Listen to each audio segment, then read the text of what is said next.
Dalit issue பேசுறதுனால இது ஒரு சாதி திரைப்படம்னு சொல்லிட்டு முத்திரை குத்தி சாதி திரைப்படங்கள் வருவதற்கான காரணம் ரஞ்சித் தான் அப்படின்னு சொல்கிறதுக்கு முன்னாடியே பல வருஷம் காலமாக வந்து இங்கே வந்து சாதியை பற்றி வெளிப்படையாக பேசின படங்கள் இருக்குது. ஆனால் அது எல்லாமே என்னென்னா ஏற்றுக்கொள்ளப்பட்ட ஒரு சாதியாக இருக்கிறதுனால இவங்களுக்கு யாருக்குமே பிரச்சனையாக இல்லை.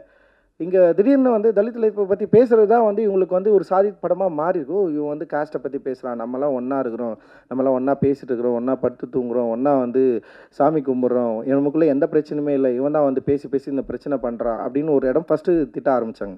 அதுக்கப்புறம் என்ன பண்ணிட்டாங்கன்னா வந்து இவன் ஜாதி பேரை சொல்லி சம்பாதிக்க ஆரம்பிச்சிட்டான் அப்படின்னு. ஃபஸ்ட்டு வந்து எப்படின்னா இது மாதிரி படமே எடுக்கக்கூடாதுன்னு சொல்கிறாங்க. இந்த மாதிரி படம் எடுக்கிறதுக்கான வாய்ப்பே இல்லாமல் இருந்தது. ஓகே, அந்த மாதிரி படம் எடுத்து ஜெயிக்கிறோம். ஜெயித்த உடனே என்னன்னா இது வந்து ஒரு நல்லா இருக்கிற தமிழ் சூழலில் கெடுக்கிறதுக்காக வந்திருக்கிறாங்க, இது வந்து ஒரு படம் தான், இதுக்கப்புறம் வந்து ஒன்றும் ஒர்க் ஆகாது, இவன்லாம் ஒன்றுமே கிடையாது அப்படின்னு சொல்லிட்டு இன்னொரு அப்படி பேச ஆரம்பித்தோடனே அதுக்கப்புறம் வந்து என்னென்னா இன்னும் சில படங்கள் பண்ண ஆரம்பித்தோடனே வந்து என்னென்னா பார்த்தியா ஜாகுவார் காரில் வரான், ஏன் அந்த காசு வச்சே வந்து தலித் மக்களுக்கு ஹெல்ப் பண்ணலாம்ல அப்படின்னு சொல்லிட்டு பேசுறது இருக்குல்ல. இப்போ உனக்கு என்ன தான் பிரச்சனைனா படம் பண்ணுறது பிரச்சனையா இல்லை வந்து படம் பண்ணுறதால எனக்கு கிடைக்கிற சம்பளத்தில் நான் சொந்த காசில் வந்து நான் கார் வாங்குறது பிரச்சனை, இது மாதிரி நிறைய இருக்குல்ல. ஆனால் இது எல்லாமே அவங்களுக்கு பிரச்சனையே கிடையாது. நான் படமே எடுக்கக்கூடாதுன்றா பிரச்சனை, அது வாய்ப்பே இல்லைல்ல. அதுக்கு அது எப்படி